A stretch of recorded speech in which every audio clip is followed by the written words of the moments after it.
Hello Captains, it's me TONIK TZW, and that number on the screen there is the number of battles that I have played in the Lightning. Now, before the introduction of Tier 8 and Legendary Tier, I used to play this ship a lot, and I used to play it a lot before they put Perceptive onto the commanders as well. So it made it a little bit more difficult to play because you weren't able to track enemy destroyers. But we're here in Division with a couple of the rusty buckets. We've got Danardo and we've got Blue Vicious, and we are going to play our cap, and we're going to do a bloody good job of it. Now, I did get a little bit excited through this game at times, and young Chopper was in the party chat as well, and he's like, you know, you could say please, and yes, I could say please, and I should mind my manners at times because yeah, as I said, I got a little bit excited. Red team are on the cap already. There's a good chance that they're tucked in round that corner where my gun sight is pointing. Dan is moving into the little niche on the right to contest, and here come some torpedoes. But I decide that I'm going to push into the left side of the cap, pinging the map to say where the destroyer is roughly, or where my closest target is. Dan has got a target off on the right hand side, which means that we've potentially got two destroyers out here, and there are 4 on red team. So we are going to ping and run the sonar, ideally looking for that Hawk to disappear, because if he has got HE loaded, we're in trouble. But we do get spotted, so now it's time to push, and there he is, the Akatsuki Panic Smokes. We get a couple of cap resets on him. His torpedoes are coming our way. We put the torpedoes across to the side in case the Hawk comes that way. Zigzag through the Akatsuki's torps, and then we are going guns for the first kill of the game. The Hawk has taken an absolute clattering, and we're going to just get on the guns with him, and we pick up the second kill of the game. What's that? In 3.5 minutes with 10,000 damage. 2 cap resets, we've got the cap assist there, and we are on our way. Now, there is a full division on the other side. It's a Baltimore, a Summers, and an Atlantico, and I think those guys across there on B cap are having a very, very tough time of it, because they have lost both their destroyers on that side of the map, and I have no doubt that was a combination of Baltimore radar, destroyer guns, and Atlantico secondaries. So we're kind of even Stevens. We have a slight points lead here. 5 minutes into the game, I'm going flying down to this south cap because I know that the majority of red team are pushing up the outside of that cap, and we lose another ship to the Atlantico. Again, that was close quarters. People need to learn the capabilities of the different ships and potentially learn to stay out of the way of things like that, as the Atlantico picks up a kill on the Abruzzi, again with secondaries. Seriously, people, learn what the capabilities of the different ships are.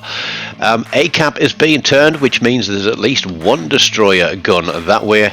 We have got a Vladivostok, I think it is, sailing out into the middle of the map. Dan and I are both tracking a destroyer. Here it is. It's the Scorn, and we are going to put guns onto him, but he is at maximum range, and we get reset on this cap, so at least he's going to get something out of it, but he's not going to get very much else out of this game.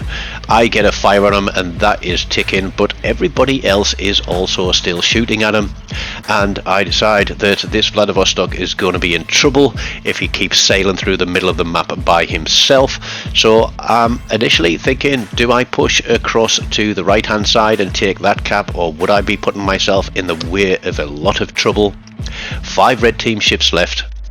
There's a whole load of torpedoes towards that Vladivostok. Sorry, not Vladivostok, it's a Lenin. Getting my Russian battleships mixed up here. So I'm going to try and keep pinging the map and give him the direction to my closest target, just so he's got an idea of where they are. And I'm going to run out, and I'm going to pop my sonar, and I'm going to try and screen for torpedoes for this guy as I push up, because I want him to be taking the big targets. minutes.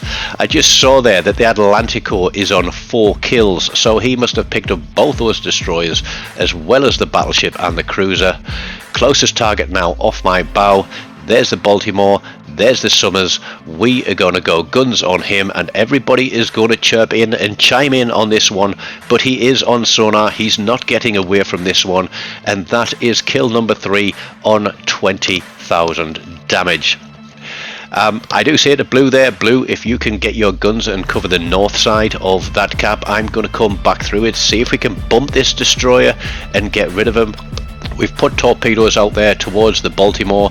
He's low health. The smoke screen is covering me, so I put a couple of salvos out there, and that is kill number 4, 21,500 damage. I was like, guys, I've never had a Kraken in the Lightning. There's a destroyer, there's a Fiji, torpedoes have missed the Fiji, and we're going to drop it down to normal time because we've got just over a minute running on our sonar. And I tell Blue, let me go past the corner first, let me screen for the torpedoes, and let's see if we can whittle this guy down and see if we can finally pick up the Kraken. And I did say that I would give a shout out to Blue and to Dan for being very cooperative in this video, and I did say please. But the Lenin takes out the Fiji. That was my only worry of having that guy on my flank, but we get the Summers spotted at 5-5, and we are going to go guns on this guy.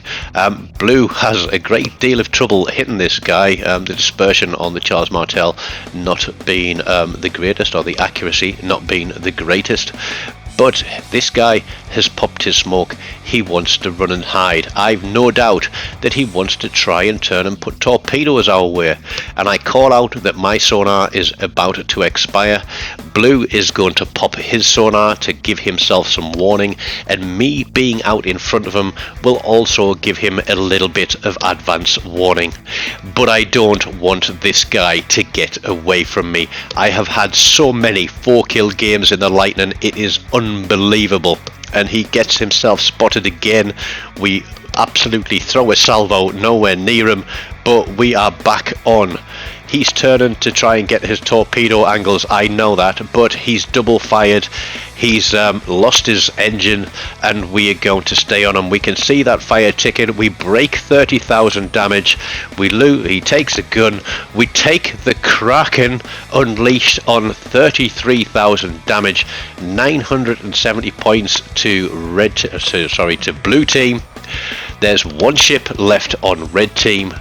We haven't had the biggest game ever, but as the Atlantico picks up a high caliber and a Confederate, I think it's the Scharnhorst and the Lenin across there are just going to steamroll into that guy, and we're going to tick up to 992, then 995.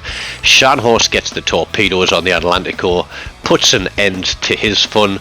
Probably almost a double Kraken match there had the Atlantico been a bit smarter about how he played the last few seconds.